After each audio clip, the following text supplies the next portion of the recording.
তার জন্য মরচের গুঁড়া দিলে 2 মিনিটের মধ্যে তার শরীরে আগুন পরিমাণ গরম হয়ে যায়।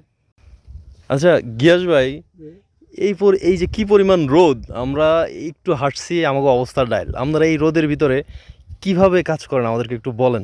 ভাই আল্লাহ সহ্য দিয়েছে, ধৈর্য দিয়েছে, তার জন্য আমরা রোদ বৃষ্টি আগুন পানি আমাকে লাগে সব সমান। আচ্ছা, আমরা এটিতে সহ্য করে কি করতে হয়, কাজ করতে, নাহলে আমাকে পেটে কিন্তু ক্ষুধা, তার জন্য ক্ষুধার জ্বালা এই সমস্ত এটি মিটানোর জন্য কাজ করতে হয়। যাইলে পানির ভিতরে যেভাবে যে পরিমাণ পানি কামড়, এই কামড় অন্য কোনো মানুষ সহ্য করা এর যোগ্যতা নয়, খালি একমাত্র খামারিয়ালারা ছাড়া। আর যদি বড় হাই কোনো ভালো লোক আসে, যদি কোনো ব্যবসা প্রতিষ্ঠানে কোনো লোক আসে, এদের যদি পানির ভিতরে একটা 10টা মিনিট খাড়াই দাম দেই, বলে ভাই পানির ভিতরে একটু আপনি খারান, হ্যাঁ করবো 10 লাখ টাকা আমার জন্য দিলে এই পানি আমার সম্ভব না, এত পরিমাণ চুলকারে, এত পরিমাণ ইয়া।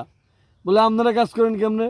আমরা যে সমস্ত পানির কামড়াই বেশি, সেই সমস্ত পানিতে আমরা নামি মরচের গুঁড়া দিয়া, মরিচের গুঁড়া 21 হ্যাঁ কি দেশি মরিচ না, সিফটি মরিচ, যেটা বেশি কামড়ায়, তার জন্য মরচের গুঁড়া দিলে 2 মিনিটের মধ্যে তার শরীরে আগুন পরিমাণ গরম হয়ে যায়।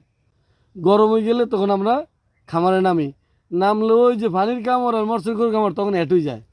এট যে পানি কামড়ায় না মরিচের কামড়া আমরা তখন বোঝা যাইব না, মানে আমাদের শরীরে বোকা বানা লাইতেছেন একদম টোটাল শরীর যাবো। ওই যে যখন মানুষ অবশ করতে হলে কি আর আগে অবশ করতে হয়, ইনজেকশন দেয়, যখন অবসান করে তখন অবশ করতে হয়, অবশ করে তারপরে কি আরে অবসান করে। অপারেশন করে। কিন্তু আমরা খামারের নাম দিলে আগে শরীরের অবশ করি, কি দিই, মরচের গুঁড়া দিই। আল্লাহু আকবার। দর্শক আপনারা শুনলেন যে কি অদ্ভুত পর্যায়ে তারা চলে গেছে। তারা নিজের শরীরে পানির কামড় থেকে বাঁচতে নিজের শরীরে কিন্তু বিভিন্ন সিটকি মরিচ এই গুঁড়া কিন্তু গায়ে ডলে তারপরে নামে। কেন? তাদের শরীরকে তারা বোকা বানায়।